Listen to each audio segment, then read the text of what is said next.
क्या आप जानते हैं कि हमारे इस ब्रह्मांड में जो कुछ भी मूव कर रहा है, यानी कि जो भी चीजें एक्शन में हैं, चाहे आपकी धमनियों में दौड़ता रक्त या दूर कहीं किसी आकाश गंगा में घूमता कोई तारा, या आपकी चलती हुई सांसें, या फिर आपके दिमाग में उठने वाली छोटी से छोटी थॉट, इन सभी चीजों के अंदर जो गति है, जो मोशन है, वो प्राण एनर्जी से मैनिफेस्ट होता है। हमारे इस ब्रह्मांड का हर एक वाइब्रेशन, मोशन या एक्शन इसी प्राण एनर्जी से मैनिफेस्ट हुआ है। शास्त्र कहते हैं कि यूनिवर्स में जितनी भी फोर्सेस हैं, मेंटल या फिजिकल, इसी प्राण एनर्जी से मैनिफेस्ट हुई हैं। और इस दुनिया के कुछ सबसे बुद्धिमान लोग जैसे कि स्वामी विवेकानंद और निकोला टेस्ला ये बताते हैं कि इस यूनिवर्स में जितना भी परसेप्टेबल मैटर है, यानी कि इस यूनिवर्स में जितना भी पदार्थ है, वो एक प्राइमल सब्सटेंस, आकाश तत्व से मैनिफेस्ट हुआ है। और इस यूनिवर्स की जितनी भी फोर्सेस हैं, चाहे अब वो ग्रेविटेशन फोर्स हो या अट्रैक्शन फोर्स हो या फिर आपकी लाइफ फोर्स ही क्यों ना हो, ये सभी फोर्सेस प्राण एनर्जी से मैनिफेस्ट हुई हैं। इसलिए प्राण एनर्जी को लाइफ फोर्स एनर्जी भी कहा जाता है। आज से करोड़ों अरबों साल पहले जब ये यूनिवर्स नहीं था, तब भी आकाश और प्राण ऊर्जा थे, और आज से करोड़ों अरबों साल बाद जब ये यूनिवर्स नहीं रहेगा, तब भी ये दोनों रहेंगे। कठोपनिषद का श्लोक कहता है कि हमारा ये ब्रह्मांड प्राण ऊर्जा के स्पंदन यानी कि वाइब्रेशन से उत्पन्न हुआ है। अब जिस प्राण ऊर्जा की वजह से ये पूरा यूनिवर्स अपने अस्तित्व में आया, वो ही, जी हाँ, वो ही प्राण ऊर्जा आपके अंदर भी है। क्योंकि यथा पिंडे तथा ब्रह्मांडे, यथा ब्रह्मांडे तथा पिंडे, यानी कि हम जैसा है ये ब्रह्मांड और ब्रह्मांड के जैसे हैं हम। चरक संहिता। देखो, एक इंसान की एग्जिस्टेंस 5 अलग अलग कोष में डिवाइडेड होती है। अन्नमय कोष, प्राणमय कोष, मनोमय कोष, विज्ञानमय कोष और आनंदमय कोष। और यही प्राण ऊर्जा हमारी एग्जिस्टेंस के 5 पिलर्स में से एक पिलर प्राणमय कोष का निर्माण करती है। और फिर यही प्राण एनर्जी प्राणमय कोष यानी कि हमारी प्राणिक बॉडी में स्थित 72,000 नाड़ियों यानी कि 72,000 एनर्जी पाथवेज और चक्रों के माध्यम से हमारे शरीर के हर एक अंग को प्राण एनर्जी से नरिश करने का काम करती है। लेकिन अनफॉर्चुनेटली एक एवरेज इंसान में इन 72,000 नाड़ियों में से काफी सारी नाड़ियां यानी कि एनर्जी पाथवेज ब्लॉक होते हैं, जिसके चलते हमारे शरीर में प्राण एनर्जी ठीक तरह से फ्लो नहीं हो पाती है, और जिसके चलते एक इंसान अपनी कॉन्शियसनेस, माइंड और एनर्जी का फुल पोटेंशियल में यूज नहीं कर पाता है। 3 मंथ्स, जी हाँ, 3 महीनों की एक डेडिकेटेड प्रैक्टिस लगती है हमारे इस नाड़ी तंत्र को साफ और शुद्ध होने में। और जब आपकी नाड़ियों से ब्लॉकेज हट जाएगी, यानी कि जब आपका ये नाड़ी तंत्र साफ हो जाएगा, तब आपके अंदर प्राण ऊर्जा का स्तर इतना बढ़ जाएगा कि आपका माइंड चेतना के एक दूसरे लेवल पर पहुंचने के लिए रेडी हो जाएगा। इसलिए आज की इस वीडियो में आप प्राण एनर्जी को कंट्रोल और इसके स्तर को शरीर में बढ़ाने की एक्सरसाइज से लेकर मुद्रास, प्राणायाम, इन सब के बारे में जानने वाले हो। So let's get started. First है हस्त मुद्रास। नास्ति मद्रासमम किंचित सिद्धितम क्षति मंडले, यानी कि इस पूरी दुनिया में मुद्राओं के समान सिद्धियां प्रदान कराने वाला और कुछ भी नहीं है। ये सब तो आप जानते ही हैं कि हमारी इंडिविजुअल एग्जिस्टेंस यानी कि हमारा व्यक्तिगत अस्तित्व एग्जिस्टेंस के 5 पिलर्स यानी कि अन्नमय कोष, प्राणमय कोष, मनोमय कोष, विज्ञानमय कोष और आनंदमय कोष, इन 5 पिलर्स पर निर्भर करता है। और हमारे द्वारा अन्नमय कोष यानी कि हमारी फिजिकल बॉडी में बनाए गए एनर्जी सर्किट्स या मुद्राएं हमारे एग्जिस्टेंस के बाकी पिलर्स पर अपना सीधा असर डालती हैं। देखो, साधारण से दिखने वाले हमारे इन हाथों को प्रकृति ने बहुत पावरफुल बनाया है। हमारे हाथ पंच महाभूत यानी कि अग्नि, वायु, आकाश, पृथ्वी और जल को रिप्रेजेंट करते हैं। और इन्हीं 5 एलिमेंट से मिलकर हमारे शरीर की 3 मुख्य एनर्जीज का निर्माण होता है। वात यानी कि वायु और आकाश, पित्त यानी कि अग्नि, कफ यानी कि पृथ्वी और जल। अब देखो, हमारे शरीर में जितनी भी बीमारियां लगती हैं, इन्हीं एनर्जीज के असंतुलित होने के कारण लगती हैं। और आप इन एनर्जीज को मुद्राओं के जरिए केवल और केवल अपनी उंगलियों से ही कंट्रोल कर सकते हैं। हमारे शरीर की 72,000 नाड़ियां जिनसे होकर एनर्जी हमारे पूरे शरीर में बहती है, उनमें से हजारों नाड़ियों की एंडिंग हमारी इन्हीं उंगलियों के अग्रभाग पर आकर होती है। और इतनी सारी नर्व्स और नाड़ियों के चलते हमारी उंगलियों के अगले हिस्सों पर फ्री इलेक्ट्रॉन्स, या सिंपल भाषा में बोलूं तो बहुत अधिक मात्रा में प्राण एनर्जी एकत्रित रहती है, जो धीरे धीरे बाहर के इन्वायरमेंट में वेस्ट होती रहती है। लेकिन हस्त मुद्राएं लगाने के दौरान प्राण एनर्जी वेस्ट होने के बजाय हमें स्वस्थ, इंटेलिजेंट और स्पिरिचुअल बनाने के लिए वापस हमारे शरीर और ब्रेन की तरफ बहना शुरू कर देती है। अब देखो, जितनी ज्यादा प्राण एनर्जी हमारे शरीर में होगी, हमारी mental power, imagination power, in fact हमारी ओवरऑल हेल्थ के लिए उतना ही अच्छा होगा। इसलिए आप भी ऐसी मुद्राओं के बारे में जानने वाले हो जिनको लगाने के बाद आपके शरीर में प्राण एनर्जी रॉकेट की स्पीड से इंक्रीज होने लगेगी। फर्स्ट है योनि मुद्रा।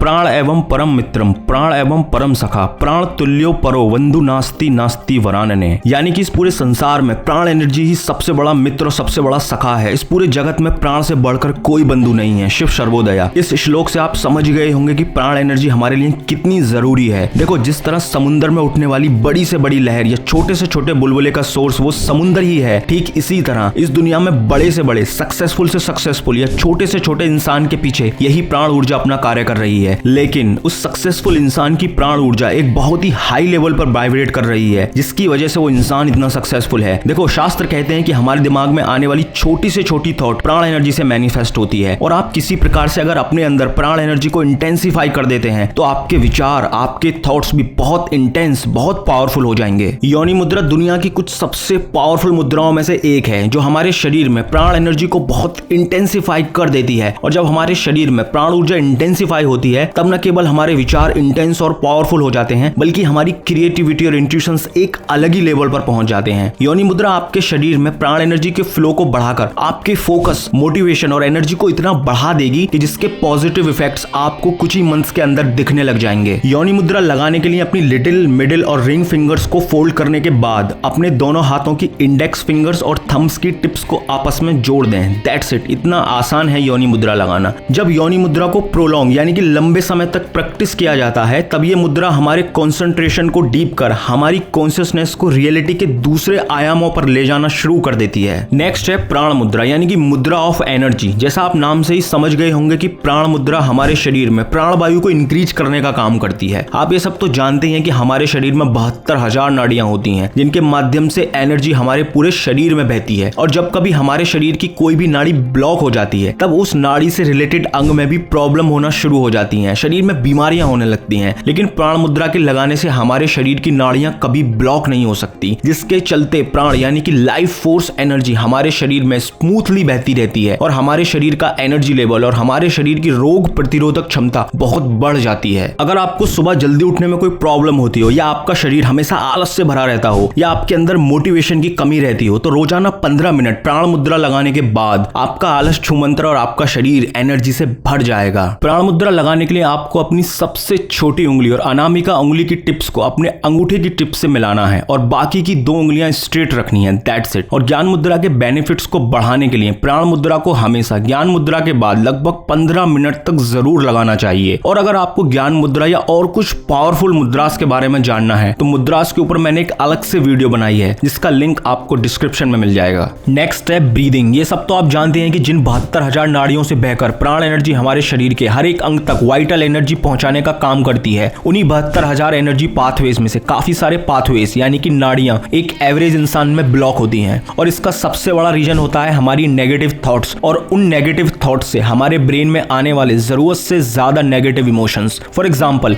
जरूरत से ज्यादा फियर यानी कि डर हमारे शरीर के मूलाधार चक्र और इस चक्र से निकलने वाली नाड़ियों को ब्लॉक कर देता है। ठीक इसी तरह हमारे ब्रेन में आने वाला हर एक नेगेटिव इमोशन किसी न किसी चक्र या किसी न किसी नाड़ी को ब्लॉक करने का काम करता है। अब नेगेटिव थॉट्स या नेगेटिव इमोशंस आना कोई बुरी बात नहीं है, लेकिन जब एक इंसान बार बार और लंबे समय तक अपने आप को इन नेगेटिव इमोशंस और नेगेटिव थॉट्स में इंडल्ज करके रखता है तब ये नेगेटिव इमोशंस हमारे शरीर के नाड़ी तंत्र को ब्लॉक करने लगते हैं। हमारे अंदर अवेयरनेस की कमी और हमारा अपने माइंड पर कंट्रोल ना होने के चलते ये नेगेटिव थॉट्स, ये नेगेटिव इमोशंस हमारे ऊपर हावी हो पाते हैं। स्वामी शिवानंद अपनी बुक प्रैक्टिस ऑफ ब्रह्मचर्य में कहते हैं कि प्राण एनर्जी, माइंड और सीमन ये तीनों आपस में एक दूसरे से जुड़े हुए होते हैं, और जब कोई इंसान इनमें से किसी भी एक को कंट्रोल करना शुरू करता है तब स्वतः ही बाकी 2 अपने आप कंट्रोल में आने लगते हैं। अब देखो, जिस प्रकार एक हॉर्स राइडर एक घोड़े पर बैठकर घुड़सवारी करता है, ठीक उसी तरह हमारी सांसें प्राण एनर्जी के ऊपर सवार होती हैं। अब प्रॉब्लम यह है कि ज्यादा लोगों की सांसें शैलो, छोटी और एक रिदम, एक लेमन नहीं होती, जिसके चलते ऐसे लोगों का ना तो अपनी प्राण एनर्जी पर और ना ही अपने माइंड पर कोई कंट्रोल होता है। देखो, जितनी ज्यादा गहरी और लंबी आपकी सांसें होंगी उतना ही आपका माइंड आपके कंट्रोल में होगा, या यूं कहिए कि जितनी गहरी और लंबी आपकी सांसें होंगी उतना ही स्ट्रांग और पावरफुल आपका दिमाग भी होगा। देखो, हमारी ब्रेथ यानी कि जो हम सांसें लेते हैं इसका सीधा संबंध हमारे ब्रेन और उसमें होने वाले केमिकल रिएक्शंस के साथ होता है, और हमारी सांसें हमारे ब्रेन की कार्य करने की क्षमता पर अपना प्रभाव डालती हैं। इसलिए योगिक कल्चर में कहा जाता है कि जितनी लंबी और गहरी आपकी सांसें होंगी उतने ही इंटेलिजेंट, पावरफुल और डीप आपके विचार भी होंगे।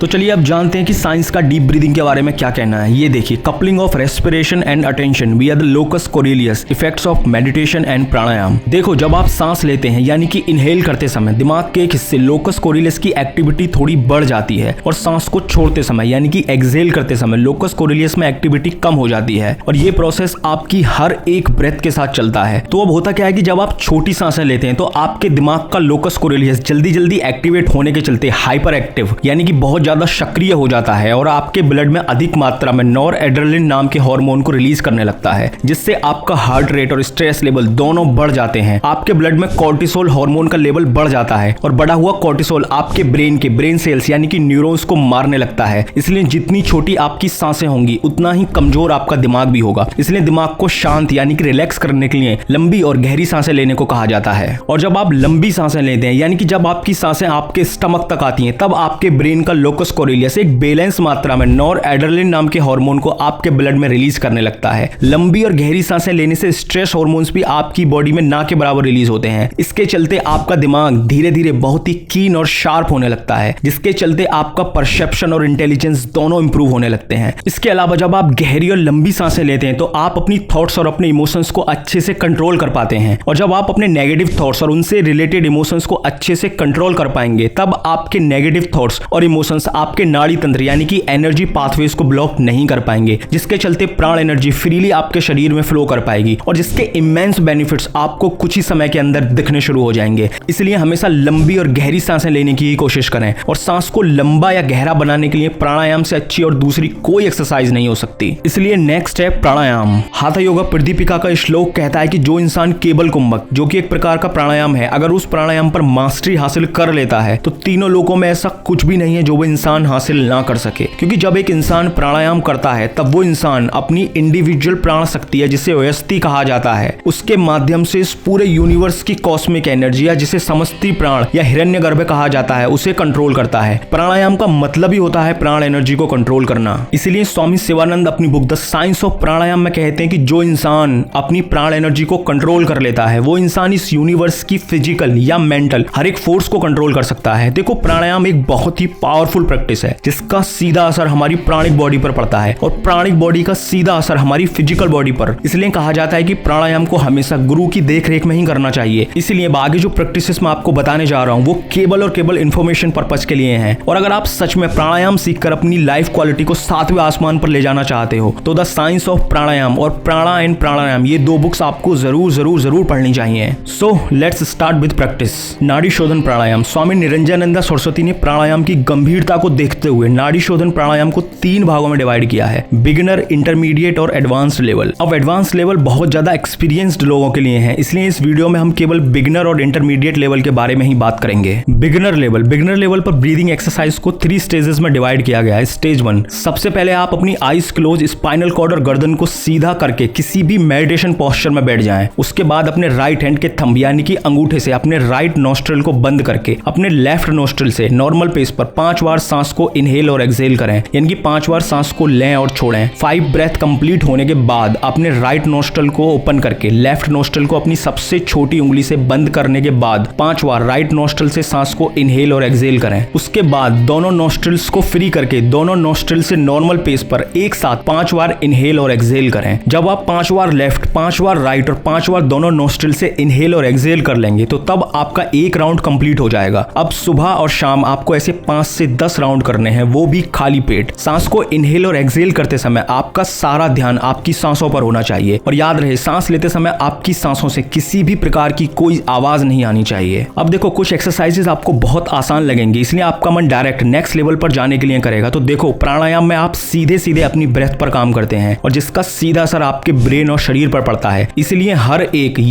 एक स्टेज को परफेक्ट किए बिना आपको नेक्स्ट स्टेज पर नहीं जाना है। स्टेज 1 की प्रैक्टिस को 1 से 1.5 हफ्ते प्रैक्टिस करने के बाद आप स्टेज 2 पर जाने के लिए रेडी हो जाएंगे। स्टेज 2, जैसा आप जानते हैं कि एक एवरेज इंसान की ब्रीदिंग एक रिदम, एक लय में नहीं होती, जिसका बुरा असर हमारे ब्रेन और बॉडी पर पड़ता है। इसलिए ब्रीदिंग एक्सरसाइज एक इंसान की सांसों को एक रिदम, एक लय में लेकर आने का काम करती है। सो अब इस ब्रीदिंग टेक्निक को प्रैक्टिस करने के लिए स्टेज 1 की तरह मेडिटेशन पोस्चर में बैठ जाएं। उसके बाद अपने राइट हैंड के थंब यानी कि अंगूठे से अपने राइट नोस्ट्रिल को बंद करके अपने लेफ्ट नोस्ट्रिल से 1 2 3 यानी कि नंबर्स को काउंट करते हुए इनहेल यानी कि सांस को लेना है। उसके बाद लेफ्ट नोस्ट्रिल को उसी हाथ की सबसे छोटी उंगली से क्लोज करके 1 2 3 यानी कि सेम नंबर काउंट करते हुए राइट नोस्ट्रिल से एक्सहेल यानी कि सांस को छोड़ देना है। फिर आपको लेफ्ट नोस्ट्रिल को बंद करके राइट नोस्ट्रिल से 1 2 3 काउंट करते हुए इनहेल करना है और फिर राइट नोस्ट्रिल को बंद करके लेफ्ट नोस्ट्रिल से 1 2 3 काउंट करते हुए एक्सहेल कर देना है। जब आप लेफ्ट और राइट नोस्ट्रिल से एक बार इनहेल और एक्सहेल कर लेंगे तब आपका 1 राउंड कंप्लीट हो जाएगा। अब सुबह और शाम खाली पेट आपको ऐसे 5 से 10 राउंड प्रैक्टिस करने हैं और समय के साथ आप अपने इन राउंड्स की संख्या धीरे धीरे बढ़ाते जाएं। सो टू कंक्लूड, आपको इस ब्रीदिंग एक्सरसाइज में अल्टरनेट नोज ब्रीदिंग 1:1 के रेशियो में प्रैक्टिस करनी है। अब आप सोच रहे होंगे कि 1:1 रेशियो का क्या मतलब है। तो देखो, इसका मतलब है कि आप जितने काउंट तक सांस को इनहेल करोगे, ठीक उतने ही नंबर तक आपको एक्सहेल भी करना होगा। यानी कि इनहेल और एक्सहेल की लेंथ सेम होनी चाहिए ताकि आपकी ब्रेथ में एक रिदम, एक लय क्रिएट हो सके। फॉर एग्जांपल, अगर आप अपनी प्रैक्टिस की शुरुआत 5 काउंट तक इनहेल करके करते हैं तो आपको 5 काउंट तक एक्सहेल भी करना होगा। इससे आपका ब्रेन धीरे धीरे आपके इनहेल और एक्सहेल के बीच एक रिदम, एक लय क्रिएट करने लगेगा। और जब आप कुछ दिनों के बाद 5 काउंट की इस इनहेल और एक्सहेल प्रैक्टिस में परफेक्ट हो जाएं, तब आप अपने इनहेल और एक्सहेल में एक काउंट और बढ़ा दें। इस स्टेज में आपको परफेक्शन हासिल करने के लिए इस ब्रीदिंग एक्सरसाइज को तब तक प्रैक्टिस करते रहना होगा जब तक कि आप कंफर्टेबली 10 काउंट तक इनहेल और एक्सहेल ना करने लगे। अब हो सकता है कि इस स्टेज में परफेक्शन हासिल करने के लिए आपको थोड़ा टाइम लगे, लेकिन अगर आपने किसी भी तरह इस ब्रीदिंग एक्सरसाइज में परफेक्शन हासिल कर ली तो आप अपने अंदर इस तरह की पीस, इस तरह की शांति को एक्सपीरियंस करेंगे जो आपने पहले कभी नहीं किया होगा। स्टेज 3, इस स्टेज में भी आपको स्टेज 2 की तरह ही अल्टरनेट नोज ब्रीदिंग प्रैक्टिस करना है, लेकिन इस एक्सरसाइज में आपकी ब्रीदिंग प्रैक्टिस का जो रेशियो होगा वो होगा 1:2। यानी कि अगर आप 5 काउंट तक सांस को इनहेल करते हैं तो आपको 10 काउंट तक सांस को एक्सहेल करना होगा। और इस स्टेज में परफेक्शन हासिल करने के लिए आपको 1 काउंट इनहेल और 2 काउंट एक्सहेल में इंक्रीज करते हुए अपने इनहेल के काउंट को 10 और एक्सहेल के काउंट को 20 तक ले जाना होगा। नेक्स्ट है इंटरमीडिएट लेवल, स्टेज 1। इस स्टेज में आपको अल्टरनेट नोज ब्रीदिंग के साथ ब्रीदिंग प्रैक्टिस को 1:1 के रेशियो में प्रैक्टिस करना है। फॉर एग्जांपल, 5 काउंट तक सांस को इनहेल करने के बाद आपको दोनों नोस्ट्रिल को बंद करके 5 काउंट तक सांस को अपने अंदर होल्ड करना है। उसके बाद 5 तक काउंट करते हुए सांस को एक्सहेल कर देना है। और इस स्टेज में आपको परफेक्शन हासिल करने के लिए इस ब्रीदिंग प्रैक्टिस को तब तक प्रैक्टिस करते रहना होगा जब तक कि आप कंफर्टेबली 10 काउंट तक इनहेल, 10 काउंट तक होल्ड और 10 काउंट तक एक्सहेल ना करने लगे।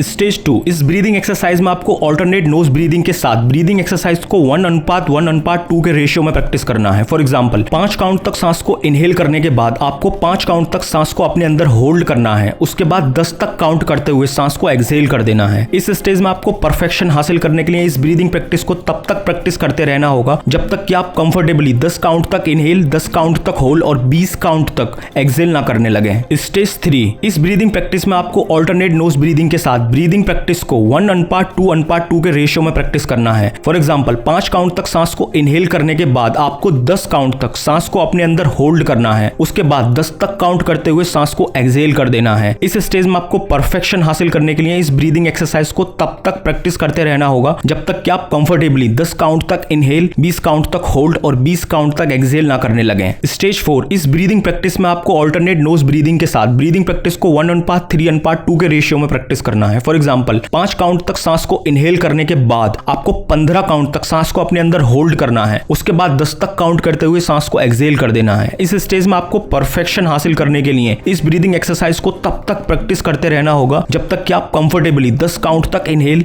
30 काउंट तक होल्ड और 20 काउंट तक एक्सहेल ना करने लगे। स्टेज 5, इस ब्रीदिंग प्रैक्टिस में आपको अल्टरनेट नोज ब्रीदिंग के साथ ब्रीदिंग एक्सरसाइज को 1:4:2 के रेशियो में प्रैक्टिस करना है। फॉर एग्जांपल, 5 काउंट तक सांस को इनहेल करने के बाद आपको 20 काउंट तक सांस को अपने अंदर होल्ड करना है। उसके बाद 10 तक काउंट करते हुए सांस को एक्सहेल कर देना है। और इस स्टेज में आपको परफेक्शन हासिल करने के लिए इस ब्रीदिंग प्रैक्टिस को तब तक प्रैक्टिस करते रहना होगा जब तक कि आप कंफर्टेबली 10 काउंट तक इनहेल, 40 काउंट तक होल्ड और 20 काउंट तक एक्सहेल ना करने लगे। इस स्टेज तक आते आते आपका 72,000 नाड़ियों का नाड़ी तंत्र एकदम साफ हो चुका होगा, जिसके थ्रू प्राण एनर्जी आपके पूरे शरीर में बहुत ही स्मूथली फ्लो करने लगेगी, जिसके चलते आप अपनी कॉन्शियसनेस, माइंड और एनर्जी का फुल पोटेंशियल में यूज कर पाओगे। इस स्टेज तक आते आते आपके दिमाग की कंसंट्रेशन पावर लेजर की तरह शार्प होकर वन पॉइंटेडनेस में बदल चुकी होगी। कहने का मतलब यह है कि इस स्टेज तक आते आते आपकी लाइफ कंप्लीटली ट्रांसफॉर्म हो जाएगी और आपका कंसंट्रेशन और आपकी कॉन्शियसनेस एक अलग ही लेवल पर पहुंच जाएगी। तो दोस्तों, इस वीडियो के लिए बस इतना ही। वीडियो अच्छी लगी हो तो लाइक करें, अपने फ्रेंड्स एंड फैमिली के साथ शेयर करें। Thank you so much for watching.